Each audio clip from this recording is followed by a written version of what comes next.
2 of the OCG Friday Guest Speaker Series, Rob Christensen. Thank you. Huge shout out to Scott, all the Nectar fam, and Oregon's Constant Gardener. It's an honor for me to be here. A real opportunity, I think, to answer a lot of questions about FullOn, the company, and the whole 9 yards. So please feel free to ask questions and a little more of a discussion than just me sitting up here reading from the script. But I did have a few talking points that we can kind of get going with here. If I can figure out, there we go. Start with who's Grow Switch. We're 3 basically organic growers from Michigan, California, and Oregon. And we started up in 2009 with the goal of trying to do something different and obviously environmentally friendly, good for the product, good for the consumer, the whole 9 yards.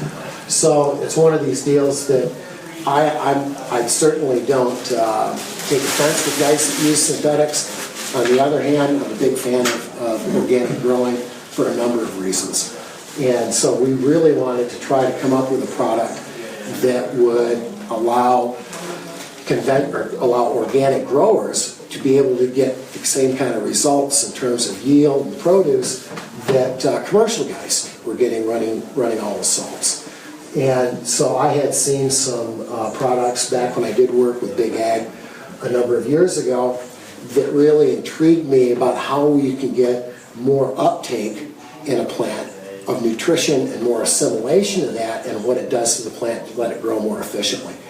And so it was just over a number of years of playing around with different formulations with different formulators around the country.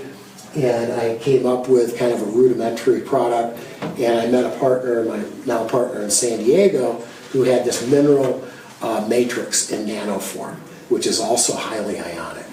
And essentially we took the product that I was working on and we combined this nano mineral in there, and that's really when the magic happened. And when we came up with something that nobody really expected, because we were taking such different inputs and kind of putting them in a new form for the first time, with crazy levels of input additives of organics that where people would normally run 5%, we're running 20%. People run 2%, we're running 10-15%. So we really tried to concentrate the product along with putting in this nanotechnology. And again, what we came up with was one of those, oh my gosh, the plants are starting to respond in new and different ways, and that's really what we were looking for, to come up with something different and something new that was a little bit, like I said, out of the box. What is FullOn? To begin with, we are an organic biostimulant. What we're not is a standalone humic fulvic additive. And to be honest with you, when I first created the product and we named it and all that, if I had known about Full Power, I never would have called it FullOn, because it's almost like we're trying to copy those guys in the marketplace. We aren't, never had been. Huge respect to Full Power. When people ask me, are we a replacement for it? Hell no. It's a fantastic product. Keep using it. And FullOn is a completely different formulation, completely different set of things going on in that than there is with the other products. So unfortunately, I think for FullOn, it kind of pegged us out in the market as just another additive who is trying to copy someone else. And when in fact it was quite the opposite of it. FullOn is more like a recipe. There's a lot of stuff going on in there. Not only do we have the nano mineral matrix, we've also got fish proteins, which helps encapsulate the nano, along with amino acids, surfactants. So everything in there is working together as a system in this one bottle. So along with that, we don't use any imported feedstocks or raw materials, i.e. China, India. We're not pulling anything from those countries. Everything is U.S., no GMOs or added growth hormones of any type. Everything in here is organic, and we're CCOF approved for organic food production in California. So again, it's not, we're not just a single standalone humic fulvic additive. It's more of an overall complex formulation that you can use basically in a number of different applications. Trying to get into that. Essentially, you can use FullOn from seed to flower. We've had and a lot of this comes from grower feedback. Essentially, we've had guys say that soaking the substrate in 2 ml of FullOn is great for germination. Also, clones gets them off to a great start. We've got a commercial grower up in Montana that swears by it. Get his clones up and running. The other thing, mother plants. Huge benefit. You can get up to, we've had reports of almost 2x number of clones coming off mother plants when you add the FullOn just to the regular feeding cycle. Obviously, we get into the veg root feed, 2 ml to 4 ml a gallon. You can go up to 8 ml outdoors. Foliar feed, we also recommend that people foliar the plants at least once a week, along with root feeding all the way through flush in normal running conditions. Aquaponics, we can be used in that environment. Essentially, you can use FullOn in every single environment out there, whether it's, like I say, aquaponics all the way to outdoor, to potting. Anywhere you're growing plants, you can use the product. It says full light, so you can spray with the lights on? Absolutely, and that's one of the things that you can see the results in 1 to 2 hours. Number one, there's enough surfactants in the product that when you put it on, you can actually see it start to go right in. So it's not going to sit there and lay on the plants and cause burning from that. The other thing is we're essentially putting energy into the plant, and we'll talk more about that, but this nano mineral matrix also is very highly ionic. So once you spray that on your plant, it comes under the light. It just puts all that energy into that plant and really helps it get moving. So do we, if we're doing a foliar spray, is it okay to eliminate the surfactant, or should we use one anyway? No, you're totally fine. I just changed the feeding chart. Some people have come back and said we're getting better results at 10 ml a gallon with a foliar spray, but there's plenty of surfactant, plenty of everything in there. You can just do 10 ml a gallon, 4 to 10 in that neighborhood, and foliar. The other thing I wanted to add up here is that a lot of guys will mix, or some guys will mix Bloom Chaos along with FullOn. You can do it, they do work together. My experience, or what some of the feedback is, you're probably better off doing a foliar feed once a week with FullOn, and then maybe another foliar feed a few days later with Bloom Chaos. You agree with that, Scott? I mean, I spray Chaos every day, but I do foliar feed and FullOn at least twice a week. Yeah. But So I do blend them because I'll use up my quart and I'm discarded, but perfect. they do blend well. Yeah. Some of the few products I'd say won't react with the active ingredient Chaos. Yeah. So anyway, you can do it either way. You can blend it with Bloom Chaos, or you can use it separately. But I still, again, it goes back. Keep using the Bloom Chaos, but give it a full-on foliar at least once a week. And that can eliminate the, So, yeah. Don't put a wetting agent in with them. yeah. Okay. No, I think it just deters it from actually absorbing it. Yeah. Like, with Chaos, you want it to go in and be done. Yep. That stuff is already just absorbing. So I found when I've added Hygeia to it, it actually just sat there and just wouldn't absorb as fast. And I didn't get the reaction I wanted to see in 2 days. Okay, thank you. No worries. So why are you suggesting once a week? Why not twice a week? You could. I mean, you're not. The one thing with FullOn, we'll get into more. We recommend if you're running salts, cut by 50%, which is a separate discussion. You can't get. You're not going to hurt the plant with too much FullOn. It won't burn plant tissue at 100%. We've dumped it on roots at 100%. You won't hurt it. But there's also in normal, a lot of different growing operations, guys want to foliar more than once a week with other products, and it may be Bloom Chaos, it may be some sort of pest preventative product. So you can go more than once if you want to push them hard, but we also realize that a lot of people are spraying other products out there as well. So is this all anecdotal information, or have you done any testing of, with FullOn, this plant gets FullOn, this plant gets, X nutrients, and look at the statistical, what is the statistical advantage of FullOn? I would say, Based on what kind of study? based on basically side-by-side studies from different growers. Let me run down, I got a photo down here. Not a very good one. I put some photos of some early stuff. This was one of the first tests that we had done on, this was a mint leaves. These were mint plants that they tested for 2 weeks. And there were 4 different samples, 4 different plants. This, the number 1 leaf, was full on with a 50% NPK reduction. And, I forgot, there's the plants.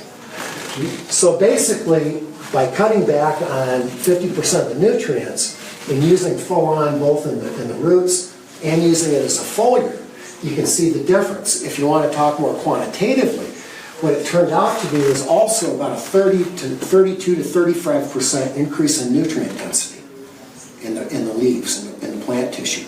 So essentially what it's doing, number one, we're giving the plant all these little micronutrients that have been missing from the topsoil for 150 years. We've got 76 of them in here in nano form, and they're ionic, which means they're N-chelated. So the plant can utilize these almost instantaneously. So it makes it so much more efficient at producing cell growth, the whole 9 yards. You're going to get root development, so much more flower set with this. And it's really the same philosophy that with nectar. We want to get bioavailability and biodiversity to the plant. You want to have a bunch of different sources down there for the plant and the soil, but also have it where the plant can just utilize that stuff right now with as little effort as possible. So, and the thing with nutrient density, I was talking with someone else, it's like a lot of these little nutrients and stuff that we put in the plant, they end up going into the plant tissue and then go back into our bodies when we consume them. And there's a lot of doctors now that are saying it's one of the problems with our food. It's grown in mineral deficient soil. It doesn't have the inherent nutrients that food used 2 years ago. It's basically really shallow in terms of nutrients. So that's one of the advantages. We're helping the plant get everything out of the soil and get it up into the plant tissue. And then when we consume it in whatever form, we're getting that back in our bodies too. The other thing, every time you put it on the soil, it does wonderful things. So how much phosphate's in this? We're real low. We're like 1, what the hell is it? Very low. We're only 0.1, 0.7. So, but those are very low numbers, but they're highly utilizable for the plant. They can suck that right up. So, do you have any idea, does it require mycorrhiza to facilitate this absorption? No. I wouldn't say it requires it, but we feed the mycorrhizae. It's, you know what I mean? In the soil, it's certainly part of a whole host of things going on. We don't have any beneficials whatsoever, and I've gotten crazy results on plants that I never added any beneficials to. Let me see if I can find this. Amy mentioned succulents, and I was basically making up different formulations through a formulator. And once we got on this last version, some crazy things started to happen, which is what you're obviously looking for. This was a succulent in my backyard, and I hadn't seen anything. It was just this big guy here, about this big around, 4 years. Didn't matter what I did with it. Sprayed fertilizer on it. It didn't matter. It wouldn't do anything. Within about a month of giving it foliar and root feeding full on, all of a sudden these crazy shoots started coming out of this thing, and then got these incredible blooms coming off of there. And again, what I was looking for is something that was not a familiar, ordinary reaction, and we started to get it. And so obviously there's a number of things going on with the product, and which brings me back to why use it. But there were some more questions. I think you had one in the back. Well, I was going to ask about the effect on pH, or when you're applying it with a foliar. I happen to use an atomizer. Right. Is that going to affect it in any way? No. The other part I was very curious about, I'm a gadget guy. The nanotechnology setup, how does that, can you explain that in more depth? Because I'm very interested in that part of it. Nano is extremely small part. I understand that, but like for instance, nice to meet you, Scott. I didn't know who you were until a second ago, so that's awesome. But the calcium that he provides is in a form that is smaller than the sugars that we can provide. So it's in a small. Is it smaller than that? Some particles are smaller than that. And so I lost my track of my question, but How does it get to nano? well, yeah. How do you produce this nanotechnology, and what? The trick, and that, to tell you the truth, how we get there is proprietary, but the trick, at least with our Nano, is to get that small particle size while we keep intact the ionic charge of the product without destroying it. I understand. Because there's so much, I think, going on with the electrons. We're shooting in tons of negative electrons into the soil and into the leaves when you do a foliar, which do a lot of crazy things for the plant. But to maintain that nano, where we can transport all the nutrients at the root zone back up into the stoma immediately with absolutely zero resistance, is the key to it, and do it with that ionic charge.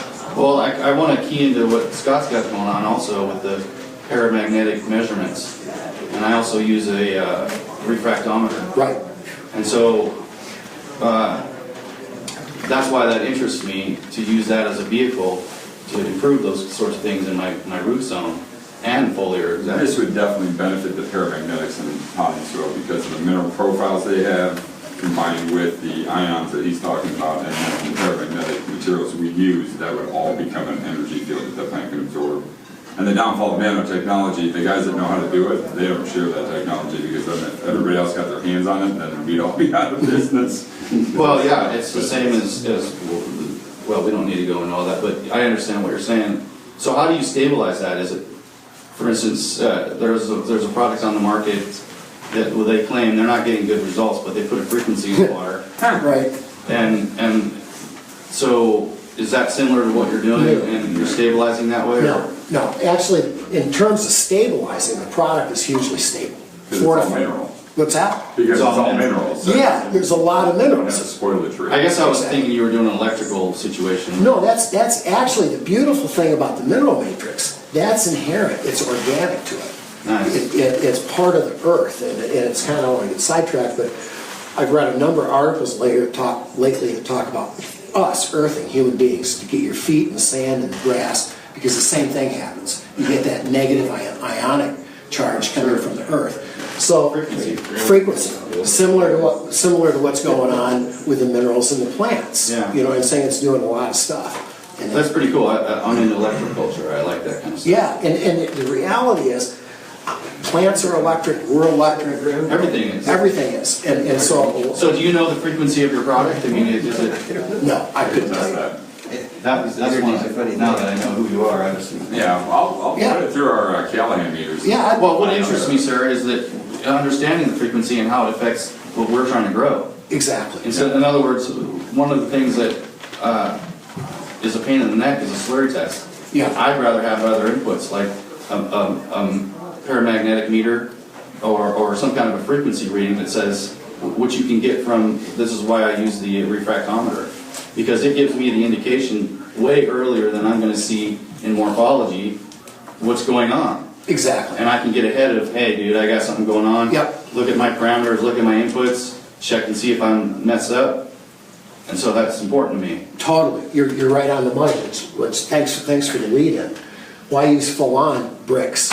It's huge. And obviously that's one of the things. So you're saying it ups the Brix, but Yeah. nice. Exactly. And So it can be effective in your teas then that way as well. Totally. You know, and I oversimplify things. I look at Brix as kind of like red blood cells. in What's the our bodies. lifeblood? I mean, everybody likes sugar. Exactly. And essentially, if we can escalate that Brix production from the time the plant starts growing right through it finishes, I mean, that's what it's all about, is essentially that. So it seems like in the morning would be the best time to apply this when it's serving. Totally. Especially foliar, you definitely want to do Definitely, it. yeah. Definitely do it in the morning. But we recommend to get the biggest benefit, use it as a root feed and also a foliar. Combo. Yeah. Well, any avenues you can use to get input. Yeah, The exactly. nice thing about this too, being in the nano form, I mean, It's there. Yeah, you don't need the mycorrhiza field to, dissolve it, break down, feed it to the plant, it literally just absorbs. So it. a lot of times, sorry to interrupt. no. A lot of times on the group on Nectarfan, there's people that are getting lockout and so forth. It's a way to, or they just transplanted, or they, in my case, I use hydrogen peroxide, and a lot of people don't because they're worried about the micro Right, climate. Well, I'm not. I can produce that in. sure. Right, so in other words, you go through a flush because you think you've got something going on in the root zone, whether it's a pest or disease, you can use this to re-establish that connection Totally. while your microbes come online and start pooping. Totally, totally. And thank you for bringing that up. That was one of the things on applications that I left off, is lockup. And Right. the guys have had a lot of success when it's locked up to get down there and get everything broken up and back up into the plant again where it's utilizing everything at the root zone. So, no, but like I say, in my mind, Brix production is really the kind of a pivotal bottom line foundation that healthy plants need. And we've had, along with Brix, I mean, you get incredible pest resistance, environmental stress resistance, the whole 9 yards.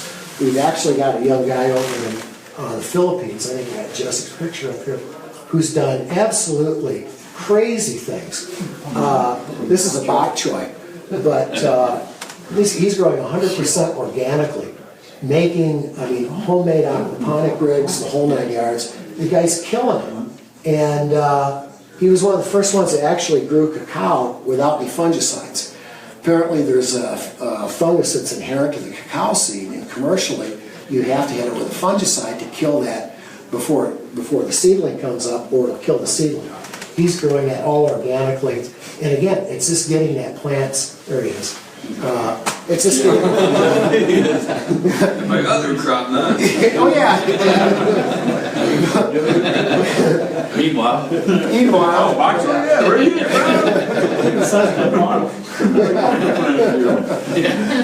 but one of the huge things that Jesse came and was raving about, I said, and I don't want to make this claim. This is not a claim, this is a disclaimer, right? But he was able to do away with all his pesticides and fungicides. And in the Philippines, that's a pretty big deal. I don't want anybody thinking, oh, I can dump a bunch of FullOn, I don't have to worry about root aphids or whatever the hell it is. I'm just saying every environment's different, but it goes back to that Brix discussion, and why if you've got the high Brix, and along with the minerals being silica-based, it helps build that leaf wall thickness, where the bugs, they can find more attractive stuff elsewhere to go after. So it's just one of the funny things that you do find out. We're actually doing really well with the outdoor hemp guys. We're seeing a lot of great results around the country doing the hemp, and excited to be in that business as well. But nevertheless, in my mind, so much this goes back to plant health and giving the plant absolutely everything that we possibly can to help it grow in nano form. And it's almost like it just takes the resistance to grow away. We're making it so efficient for that plant to produce new cell growth, to produce more Brix, that you can get better quality, you get more yields, and it's a happier, healthier plant for all of us, basically. I got a question on the foliar thing. You were talking about you didn't use any beneficials on, I can't remember what plant you were talking about, but how would you feel on adding like Photo Plus to it on one of your regimens, or even adding more, let's say add some full power for extra humics to it? Or As far as a foliar, what I've had guys tell me they get the best results just the one? straight, and we always used to say just 4 ml a gallon, but I'm getting feedback that guys are actually going to 10 ml a gallon. So basically 2 tablespoons, per gallon. And again, straight with nothing else. And obviously on the next round of foliars or whatever, you can use the Photosynthesis Plus, and it's good stuff, you know what I mean? But in this case, yeah, I was just wondering if adding on top would do any benefits. it really, yeah, and again, this has come from commercial guys that have tried it, combined it with all sorts of stuff out there, and they're basically saying, it's kind of simple, stupid. I do 2 tablespoons a gallon, I'm getting the best results. It's actually teaspoons. 10 The bigger ones, the 5 ml? 10 milliliters. Teaspoons, I'm sorry, thank you, yeah, tablespoons 15 ml. You're right. Actually, I have Thank an you. online question that kind of Yes. goes into that. London asks if using in the root zone, is it the best application to mix and feed or to add to like a tea brew? Either or. Either or? Either or. Whatever's more convenient in that case. It does work great with the teas because number one, you're adding very little, essentially maybe 4 ml a gallon. It's not anything that's going to devour your microbes. No, it's not. It's a very synergistic, holistic type of product. So you can put it in with the tea, or you can feed it separately, or add it to nutrients like nectar. You're not going to get any burning whatsoever with that. So, thank you. I can say as a nectar guy that, that's the only product we don't make or have is a mineral supplement. It's just strictly mineral. Mineral Matrix was our go-to for the longest time, and then that all changed at one point, and we started playing with this, and it's just the mineral profile is amazing. And it's, like you said, you notice the difference, and it's hard to overdo it. It becomes a waste of money more than anything else. Exactly. Exactly. But if you are, house and garden, psycho, GH, more of a salt-based or mineral-based, this stuff is awesome because you can literally drop your fertigation down quite a bit because that's chelating those salts and making them even more available. So if you're used to putting 10 mils in, I highly recommend the next few feedings dropping it to 5, seeing the response, and then slowly increasing your mineral base. Because you can burn with this, not necessarily with that, but that can make your nutrients burn if you're used to a certain recipe. So reduce your load when you use synthetics. So my question goes right into that. So I grow salt and dirt, but in my hydro grow, salt hydro grow, if I say I have my newts all made up, and as the week goes, I keep adding water.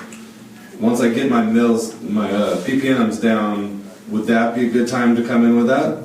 Or would I, because in the beginning I had my full newts, I was going full strength. Right. And now as I'm watered down, am I safe to hit this? So you're doing like run to waste out of a reservoir? No, flood and drain. Flood, recycling. okay, got So it. as your level reduces and you go to top off, are you asking that? Right. Is it safe to add more, or is it good for the week? With No, I'm what you saying, put in? should I, let's say I'm just foilering with this Oh. in my hydro. Should I come in once the ppms get down? If it, just a foliar, it doesn't matter. So you can foiler even if your ppms are high? Oh, totally. I mean, Because you were saying, if you're a salt grower, reduce, you're only talking at the root in the zone. At the Okay. root Because zone. it'll chelate your salt minerals and make them even more available than they were on the label.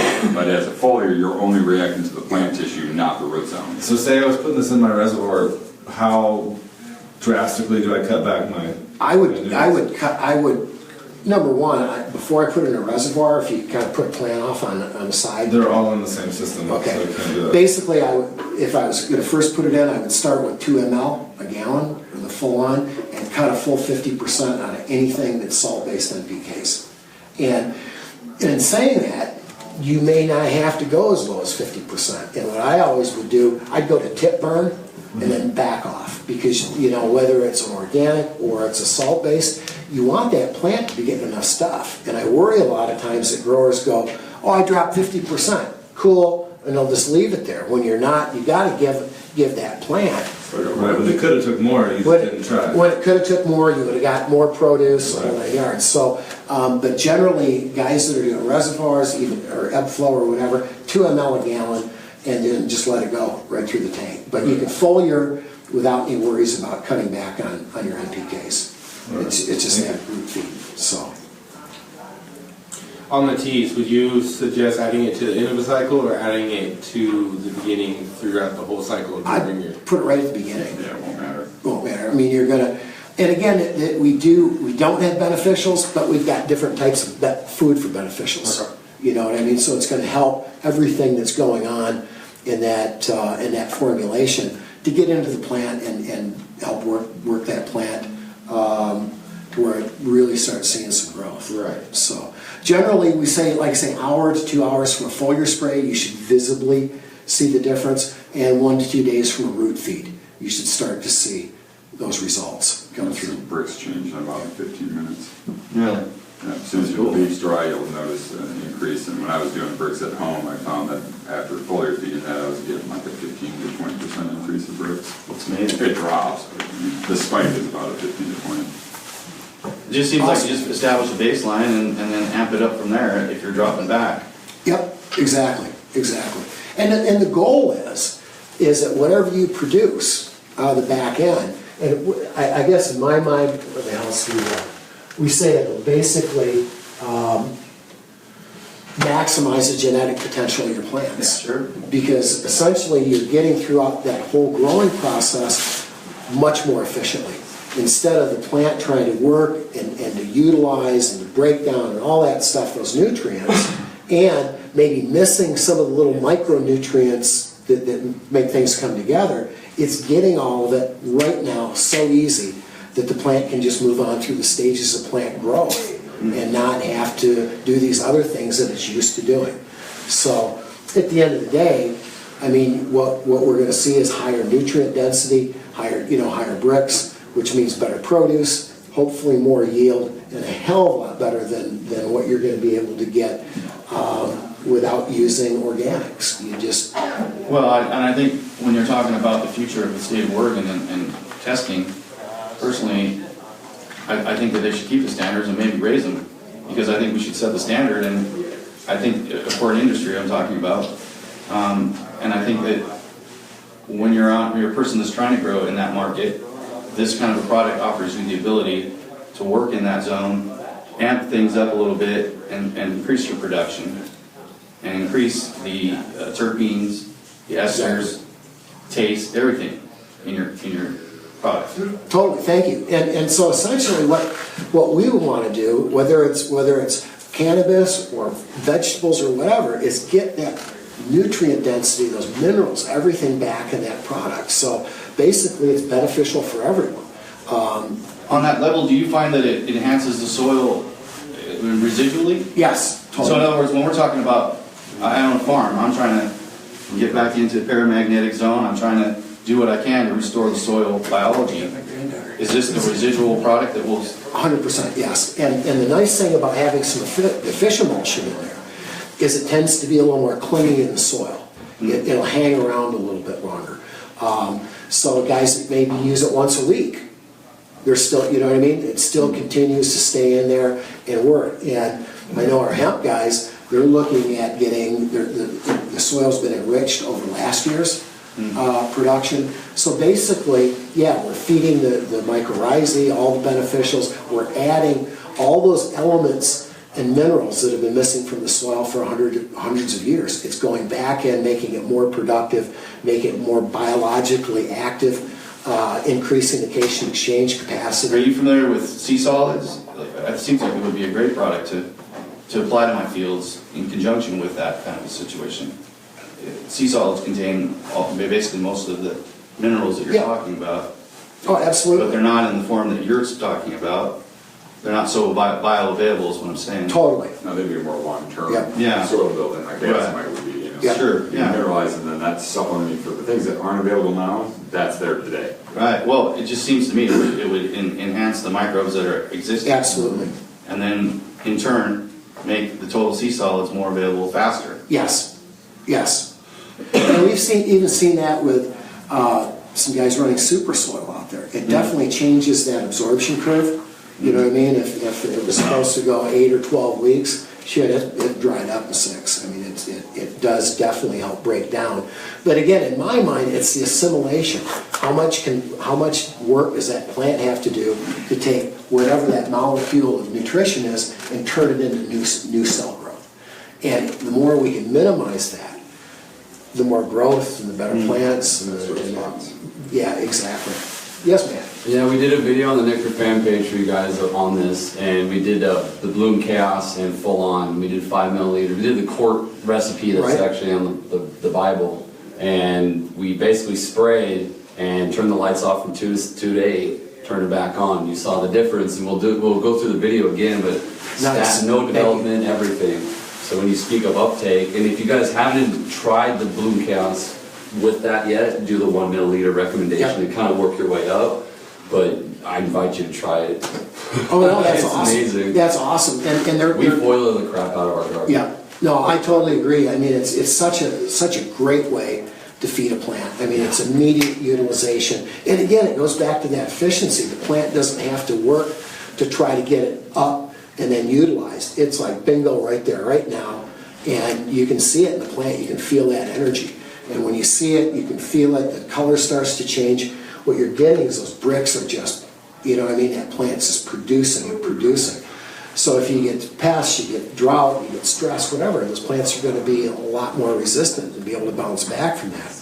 And give us a hell of a lot better finished product at the end of the day, healthier with all the stuff we're looking for. So you reduce the nutrient salt load by 50%. What would you do with nectar for the gods? Run it 100%. And matter of fact, They give you more growth, but more vigorous, Yeah. faster growth. Yeah. When you first introduced it though, however, I still recommend dropping it, your nectar down at least 20-25% just to make sure so you don't come back mad at anybody. I run it at full strength with push it, and I run that at full strength. Have you But seen any burning? It's your fault, When you dude. run it full strength? I have yet, Yeah. yeah. We haven't either. But, you know, yeah, I have not. yeah, Matt, you're running 100. We're running Roman and MLH Trio too. I mean, we're running everything, guys, and Mammoth. And we're seeing wonderful, I mean, I'll let the plants speak for themselves. I'm not gonna put the, you know, it's, the girls are growing and we're putting what's in it right here, and we're testimonial on it, because that's what it's about. When you're now just about to pull down your first full-on crop with edition full-on, with that, so it'd yeah. be interesting to see your Yeah. yield differences too. We're gonna get your numbers back, because I wanna see too. Thank you. Yeah. Thank you. No, and that's one thing I want to come out, Scott and I were talking about a feed chart for nectar, because there's a lot of guys that obviously do run salts and do utilize that, where we've got to put on there, drop 50%, but we want to make it clear with nectar, maybe you drop like 20% on the first go, but the goal is you should be running, or I would think you'd be running nectar at 100% and seeing some improved results on the back end, just from that utilization of the full-on and every other thing going in there. But yeah, it's not, with nectar, keep it up high. Yeah, Another question, can I do, speaking of the regimen with it, cut Triton's trawl off there at the final ripening days? Is that the right time to cut off full-on then too? Because it's not actually on the chart. and that's one thing I was doing. No, you can take full-on all the way through flush. Oh, okay, right on. Because essentially it goes back to that ionic exchange. Right on. That if there's positively charged stuff in the plant, maybe metals or whatever, we're gonna keep pulling that stuff out all the way through the end of the growing process. So, obviously foliar, a whole different story, you know, early, mid-flower, depending on environment, humidity and all that stuff. That's about it. So, Foliar you reduce in mid-flower? just for humidity, I mean, Right, okay. you know, once you start to get, and again, it depends, if you're in Arizona and your relative humidity is lower than hell, you can probably get away with spraying further in, but here where you've got humidity, you really don't want to be soaking those buds up too much. Stop like week 3. Yeah, exactly. Most week 2, week 3, something like that, depending on environment. So, perfect. You guys have any other questions? Good foliar sprayer. Pardon me? What is a good foliar sprayer? Foliar sprayer? What do you, I mean, that's a question for you guys. down there. What's that? Yeah, These them work. exactly. I mean, I couldn't tell you about the equipment, I just know it worked. And obviously, Oregon's constant, can get you hooked up The finer the mist, the better. yeah, atomizer, whatever. Does it matter if it's an analyzed particle, how small the water drop No, but is it's though? not. I mean, really? No, but if you soak it, then it's just running off, so if it's, the finer it is, it's stuck, then it's Just just gonna affected, so store. it's making it stiff though? Yeah, but still, you overspray it with a stream, it's just gonna Exactly. drip. Yeah, so I mean, I like the finer the mist, just so I don't have to spray nearly as Yeah. much. Yeah, you get a lot better surface area coverage with the finer. But I don't like Just those. I call it hurricane. Those are already It's shit, just- so I use the 99-cent store bottle and spray it more. Electric paint? You get a good forearm workout. Yeah, That's good. as long as it never had paint in it. What's the pH on it? Is it neutral? No, it's actually pretty alkaline, we're 4.1 to 4.5 usually, and so. There with my- 4.1 pH? So you're pretty So acidic. added before. Yeah, acidic, yeah, acidic. Acidic. But with our local water, when we mix that in, when we were testing, because we're actually we're in talks about, you know, adding some things of ours to full-on to make a new product. And when we were just, with our local water and we mix that in, we end up at about 6.5. So what I noticed when I mix up my nutrients, that does not mess with my pH. I mean, I can get everything pH and I add it in, it doesn't drop my pH. So it's not acidic to the point where it's gonna, if you're at 6.4, you add that in last, it's not gonna drop to 6.2. Right. And I did that just to learn, like, you know, I put all my microbes in after the pH, so I started using that like a microbe, which I knew it wasn't. But it wasn't sliding the pH, so now I just add it in right after Zeus. And then I pH it. Because I know the pH adjustment won't hurt that. But anyways, guys, I mean, grab some of these samples and, you know, check it out. Like I say, if you can see results in a couple hours when they're foliar, the plants are telling you that, you know what I mean, it's working for them. So. Grab a bunch of the hydro guys, grab a few, and, you know, because you can save fucking money in that. Yeah. I gotta chelates that stuff amazingly. It makes that all available so much faster. Yeah, I got 3 500-gallon reservoirs, so just a little bit of nutrients.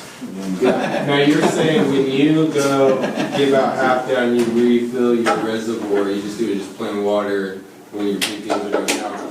You were talking about 50% for the salts and hydros. Would it be theoretically beneficial for him when he adds his water, since he's got like half his ppms, just to add that at regular strength to help take up the excess? Yeah, and again, and you only need 2 ml a gallon.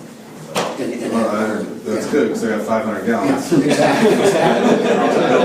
That's a plus. So basically that'd be good for your excess salts that are on the last part. But essentially, yeah, keep it at that and then run it right through. And the nice thing is, if you are running salts, you're still getting those minerals now back in your product again, along with chelating everything, making it more efficient and cleaning the plant out at the end of the day. But yeah, definitely do foliar and like say 2 ml a gallon in the tank and 50% NPKs. So could you drink this? I have, yeah. It's nasty. You can. I mean, Yeah, let's see you drink it. I'm not going to drink it. You know, I'll take a shot. I mean, it's not. I mean, again, there's not. It's all food grade. Right, But that's one thing. I mean, Yeah, it's not. proof. That's a funny idea. That's a funny idea. It's got fish in it. It does have fish. I taste it peanuts. Yeah, exactly. Yep. Oh, you got the good stuff. I got that fucking pocket your shit.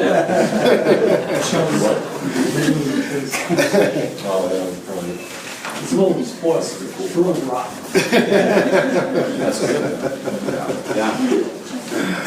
And if you look at this partner, it's like. So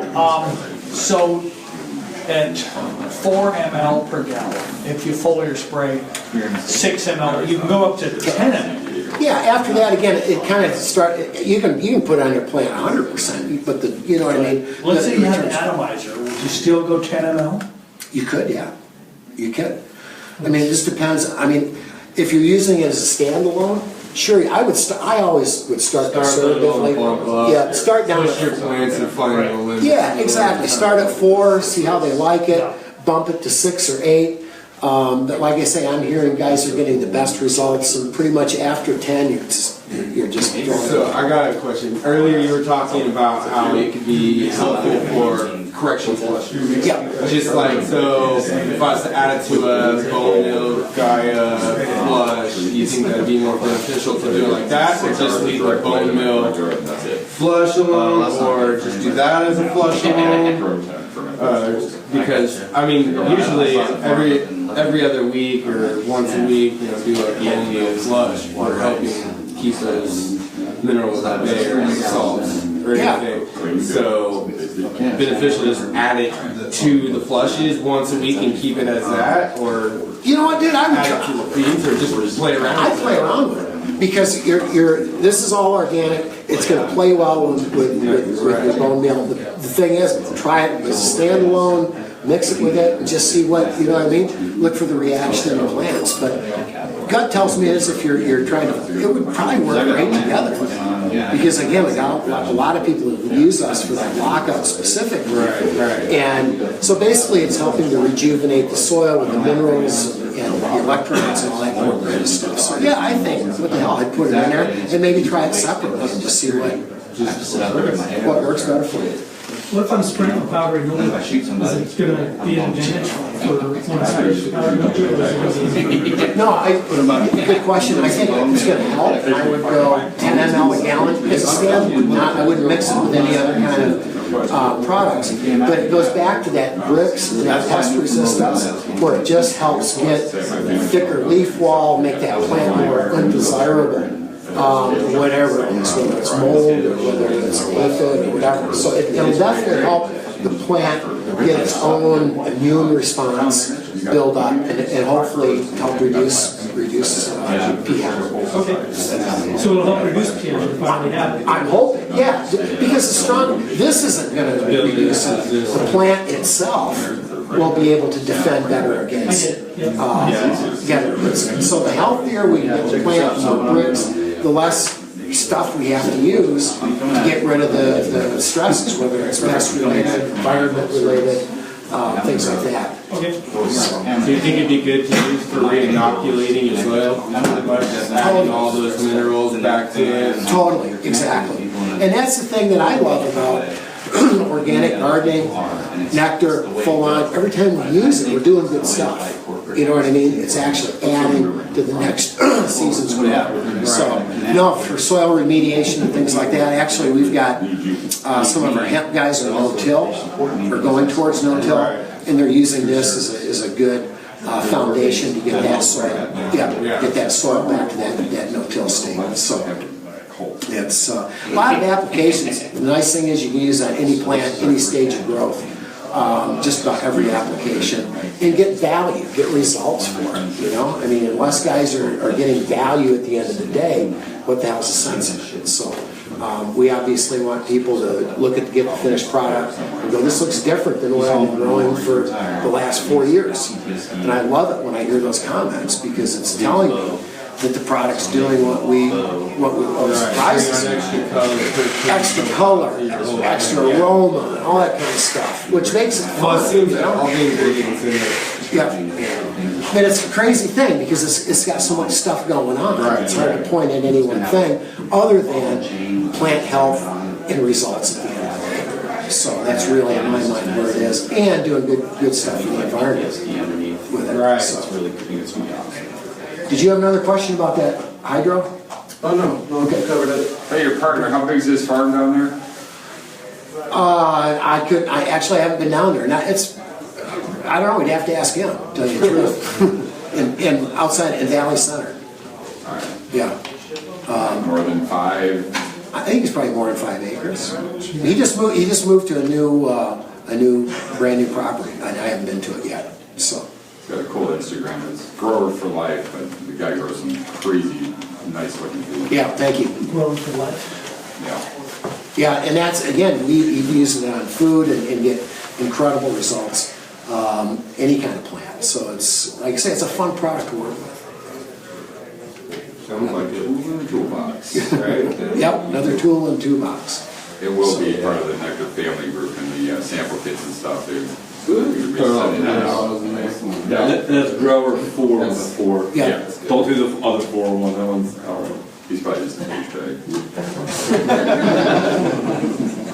But yeah, we definitely appreciate, like I say, the invitation here. Honored to come up and talk to you guys about it. And for us, it's just for a small company that's kind of been chugging away. This is huge to be able to work with what I consider to be the best, one of the best nutrient companies in the world, which is the Nectar family. So huge appreciation to all the Nectar growers out there, Nectar Assassins and Scott and Oregon's own. So thank you. And you said you've been based since 2009. You started working on it in 2009. I think we started the company in 2010. And I can attest, the only reason why they're not way bigger, way further in the industry right now is this man is a hero of the sun. His mother fell ill, so he dropped his life, went back to Michigan, lived with his mom until she passed. Thank you, So he put his whole life on hold for his mother. That brings a tear to my eye because you're a good man for that. Thank you. Yeah, it was this. I appreciate it. It was, it was basically the only option. what the heck else was I gonna do? And so, Come on, Americans just stick them in fucking homes and Yeah. wait for them to die. It goes like the goods. yeah, You're exactly. an American, my friend. Yeah. But again, I don't know, it was one of those things that I had to do what I had to do, and I'm damn glad I did, and damn glad to be back on the West Coast again, so. Where are you living at now? Santa Barbara. I was in Laguna Beach, but I can't be that far. My partner's outside of San Diego in Valley Center, so I've got to be able to get down there, but I can't do the get around LA deal anymore. To live that far south is just, forget it. I need to be able to get up here, get up to northern Cali, get to Colorado, wherever, so. Yeah. And where I am now, it's an easy trip on the train, you know. One day and boom, I'm here. So Trains the shit. it is really nice. Can you medicate on there better than? What's that? I said, can you medicate on there better than road trip? No, not quite, you gotta be a little more on the DL. I got it. But, you know, I mean, if you got one of these little, you know, Word. little handy vaporizers, yeah. Oh, Amtrak's the best. Yeah, I mean, you just sit down. We're doing solid. Just go with the conductor. What's that? Just sit up front with the conductor. Yeah, exactly. It was funny on the brakes though, where they let you off, where you can get off the train where they're doing luggage. Yeah. There was always a group of about 3 or 4 people. You know what I mean? Getting something in before they got back on the train, so. It beats the hell out of driving. I drove up and down. Just too much. Where you coming from? Santa Barbara. I think I need some gravy, bro. Sorry. Well, no worries. No worries. Training, we're on the observation tower, big as fuck. Oh, yeah. Oh, no. You're the one that actually the fucking one. Hey, thank you. Appreciate it. Thank